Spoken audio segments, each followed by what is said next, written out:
তো আজকে সকাল থেকে কারেন্ট নাই, বাসায় বসে বসে বোর হচ্ছিলাম, তো ভাবলাম একটু ক্ষেতের দিক থেকে ঘুরে আসি, একটু সময়ও পার হয়ে যাবে, বাসার কাজেরও একটু সহযোগিতা হবে।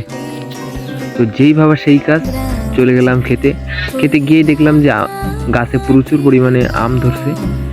এই আম গাছটা বয়স বেশি দিন না, কিন্তু আম যে পরিমাণ ধরছে সেটা মাশাআল্লাহ বেশ ভালোই আম ধরছে। তো পাশেই একটা ডালিম গাছ, ডালিমও মোটামুটি ধরছে। তো আমি দেখতেছিলাম আশপাশ ঘুরে, সব কিছুই দেখতেছিলাম, দেখতে দেখতে গাছের চেক করতেছিলাম যে আম পাকছে কিনা একটাও। তো কিছুক্ষণ খোঁজাখুঁজির পর আমি একটা পাকা আম পাই।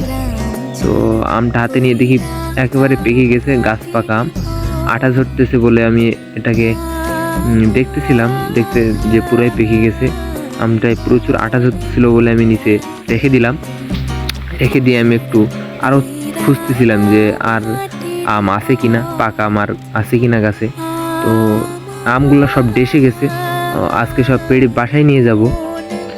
তো আমটা নিচে রেখেই আমি আশপাশের ডালিম গাছের দিকে একটু গেলাম, গিয়ে দেখলাম যে ডালিম একটা পোক্ত হয়েছে কিনা।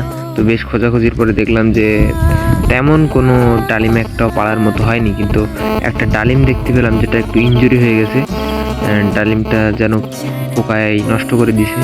তো আরও অনেক বেশ কিছু ডালিম হয়েছে, সেগুলো আপনাদেরকে নাই দেখাই।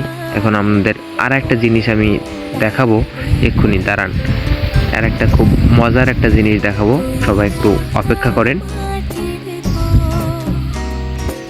এই যে মজার জিনিসটা কাছে এসে গেছে। ক্ষেতের এই পাশটায় আরও বেশ কিছু আম গাছ আছে, আর এইসব গাছের আমগুলো সব পেড়ে নিয়ে বাসায় নিয়ে চলে গেছি। সবগুলা থেকে আম পাড়া শেষ, শুধু ওই পাশের ওই গাছটাই বাকি আছে। আর হচ্ছে এইবার আর একটা ফলন খুব ভালো হয়েছে, সেটা হচ্ছে লেবুর ফলন। এক্ষুনি আপনাদের দেখাবো। এই গাছটা হচ্ছে লতা আম গাছ, ওই যে ওই পাশে লেবু গাছের দিকেই যাব। এবার লেবুর ফলনটা এবার বেশ ভালোই হয়েছে। আর এখন যেহেতু লেবুর সিজন, এটা হচ্ছে বড় লেবু গাছ, এটা এখনো লেবু হয়নি, কিন্তু এই যে দেখেন কাগজি লেবু। আর খেতে কিন্তু একাধিক কাগজি লেবু গাছ আছে, প্রায় 20-50টার মতো কাগজি লেবু গাছ আছে।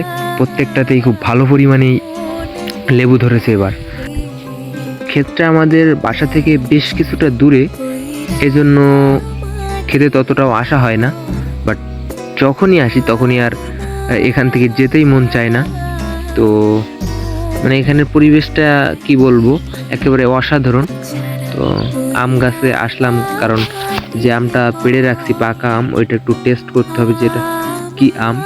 তো ওটা খাবো আমি এখন আমটা। আর বাসায় এখানে যে কয়টা আম গাছ আছে সবই ভালো মানের, ভালো জাতের আম গাছ। তো দেখি এখন কি আম, ওইটা এখনই খাবো, খোসাটা ছিলতেছি আমি। সবাই একটু ওয়েট করেন।